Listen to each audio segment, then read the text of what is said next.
nǹkan tó ṣẹlẹ̀ yìí tí wọ́n jẹ́ kí wọ́n wọ́ òtútù sí nítorí pé tí wọ́n bá ṣẹlẹ̀ lọ́jọ́ iwájú ó lè tàbùkù ẹwà Yorùbá gẹ́gẹ́ bí a ṣe ń gbọ́ pé ọba pa lórí ohun gbogbo kí ọba aláyé máa dé ní ojú gbà ní ojú lójú táyé bẹ́ẹ̀ yẹn ó tàbùkù Yorùbá gidi jẹ inú mi dẹ̀ máa ń dùn pé mo jọ ọmọ Yorùbá tàtà bọ́ àṣà àṣẹ Yorùbá pé àmọ́ tó tó wá ṣẹlẹ̀ yẹn nígbà tí mo ti bẹ̀rẹ̀ ní àjọ ayọ́kọ́jé ni mi ò tí ì rí kí àwọn àgbààgbà ńlẹ̀ Yorùbá wọn bá wà wójú tù sí irú ẹ̀ mọ́tò lè ṣẹlẹ̀ ní ọjọ́ iwájú mọ́. Ó dà ẹ ṣeun gan ẹ ṣe àdó àmín àmín àmín àmín àmín àmín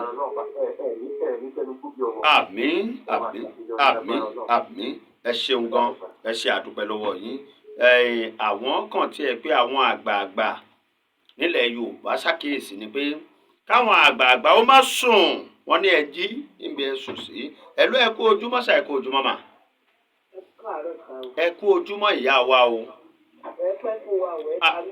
Àmín àmín. ìyá túnṣe ló ń pè yín. Ó dà. Ẹ jọ Orí Adé á gbè yín o.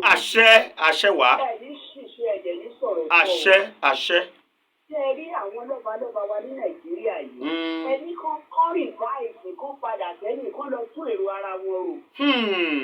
Ẹnu wọn ò kò. Ìjẹkújẹ kọ́tà máa jẹ tí ò jẹ́ ká gbọ́n kò jẹ́ ká débi tá à ń lọ. Iṣẹ́ ọba lóòótọ́ ọba ba lórí ohun gbogbo nílẹ̀ káàárọ̀ jíire níbi táwa ti jí sílẹ̀ tí wọ́n lọ nínú oṣù wà lénìí.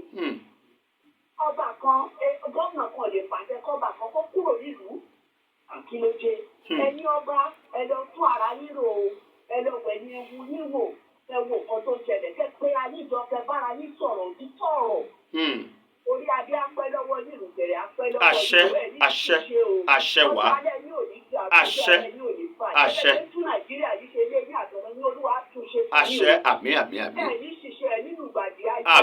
àmín ìyá wa ẹ ṣeun gan àmín Jésù Olúwa wa màmá wa pé àwọn lọ́balọ́ba ṣàkíyèsí pé kí wọ́n padà síbẹ̀rẹ̀ pẹ̀pẹ̀ kí wọ́n tún ẹrù yẹn dì kí wọ́n wá pawọ́pọ̀ kí wọ́n gbé kán lè gbẹ́rù yẹn dé Akẹ̀sán torí pé ìṣíwò kí wọ́n fi gbálùgbá wò kí wọ́n sì fi àwo làwo torí pé ohun tá a bá jọ pa ọ̀pọ̀ tá a ṣe èyí náà la rí ṣe tá a máa ṣe dáadáa. Ọ̀rọ̀ ọ̀lẹ̀ yìí kì í sọ̀rọ̀ tiwa nìkan gbogbo àlùjọ kan àkàìmọye àwọn ìlú tí ó tò kò sì sí ohun tó fà á bẹ́ẹ̀ bá wò lọ tẹ́ wò bọ̀ ẹ rí èèyàn kan ń kọ̀rọ̀ tí ó mọ̀ pàṣẹ bẹ́ẹ̀ a sì lọ́ba nínú ìlú ọ̀hún ṣòye orí bẹ́ẹ̀ ṣé orí a máa padà dèrò ní never kò yẹ orí bẹ́ẹ̀. Àwọn àgbà wọ́n ní ọ̀wọ́ kókó là á fi wọgi ọ̀wọ́ gẹ̀gẹ̀ ni là á fi wọrùn à ń fọ̀rọ̀ ọ̀wọ́ òòṣà a fi ń wọ àfin ni. Ọ̀rọ̀ ọ̀hún ó ti di bóòlọ yàgò mi kí lójú wòye tìyín náà tẹ̀ fi wò. A ṣe láǹfààní àtúrí ọ̀fẹ́ níbi ojú ọjọ́ dé yìí láti wo ìpè kan àbí méjì sí kó tó di pé a lọ kúrò lórí ètò láàárọ̀ yìí à ń padà bọ̀ lọ́dọ̀ yẹn kú kalẹ̀.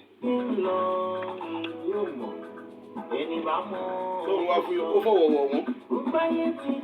Ọbásanjọ́ yẹn ìyàwó ẹ̀ ti ń bẹ̀bẹ̀. Ìjọba ló yẹ kó ṣe. No, mo kàn ṣe rẹ́kọ̀ mọ́ rẹ́. Ìjọba tó lè ṣe kó dára.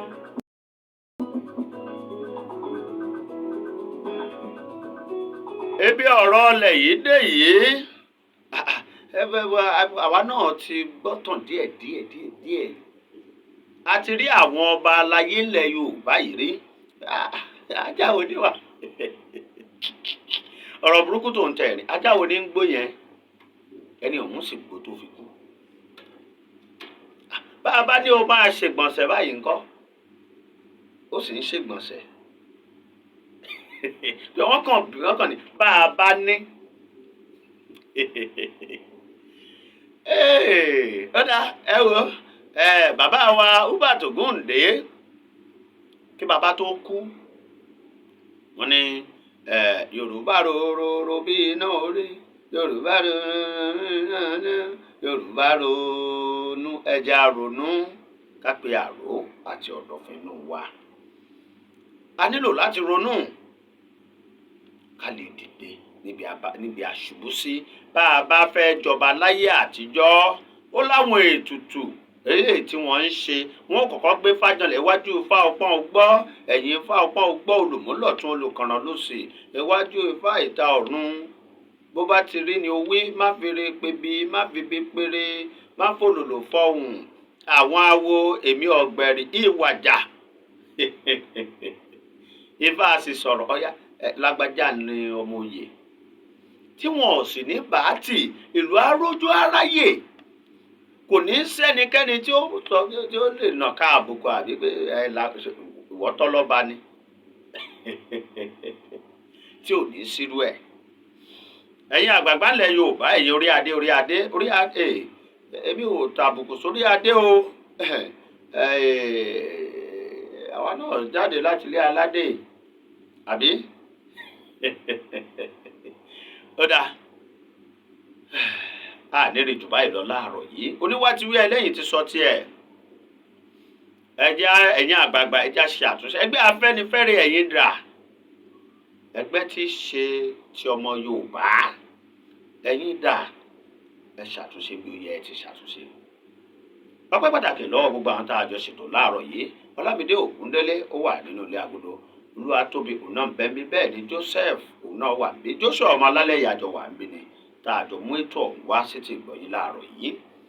Ọpẹ́ pàtàkì lọ́wọ́ aláṣẹ àtolùdásílẹ̀ iléeṣẹ́ Ọdẹ́túndé ọmọ bàbá Ọdẹ́tòkun. Fine 87.7 FM ni wọ́n ń gbé bí o. 87.7 FM ni wọ́n ń gbé bí. Bá a ṣe máa ń ṣe àwọn ọ̀rọ̀ tó ta kókó eléyìí tó yẹ kára ló gbọ́ kájọ dá sí kájọ wò bá a ṣe máa mú ara àárọ̀ rèé. Àtúnjọ pàdé bó bá dé lóòrọ̀ la. Àwọn ètò wa lọ́lọ́kọ̀ ọjọ́ kan ìjèjì ó ń tẹ̀ sọ́wọ́ wájú.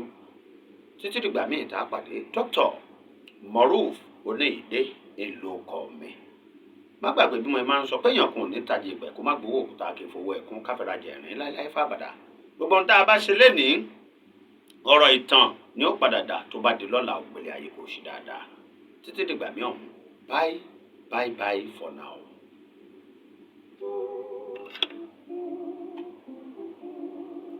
Thank you for watching.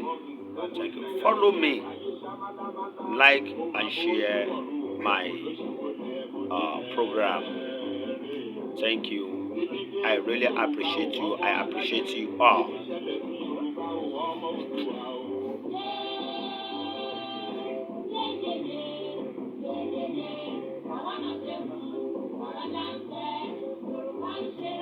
Nítorí owó Yorùbá ń ṣera wọn ní ìbò. Wọ́n gbáre fẹ́lẹ́ bí wọ́n tún polówó wa mú.